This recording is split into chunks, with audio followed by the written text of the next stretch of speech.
Hochul is now only a few weeks away from the start of her first elected term as governor. A new Siena poll is shedding some light on voters' opinion of the state of our state so far. Capitol correspondent Jamie DeLine telling us how New Yorkers feel about the job she's done and what they're hoping she'll accomplish in the new year.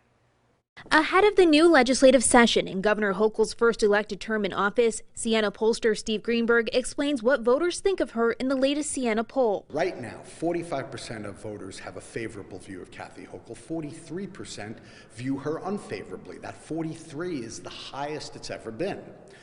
45 is not great. It's not terrible. She's above water, barely, but it's not great. So why the disconnect? It may be the circumstances by which she became governor and how little voters knew her before she became governor.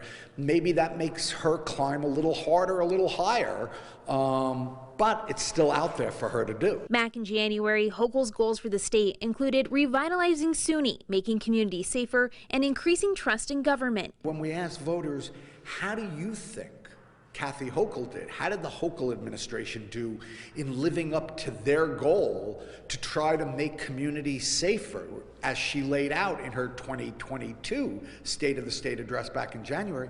Voters say she's failed. When it comes to the new year, the top two issues voters would like to see her tackle are the cost of living and crime. Crime was a big campaign issue for her opponent, Republican Congressman Lee Zeldin, whose favorability has seen an increase after losing the election by 6 points in November. A total of 816 registered New York voters took part in the poll. And when it comes to Hochul's goals for 2023, we'll find out more about them in her State of the State address on January 10th.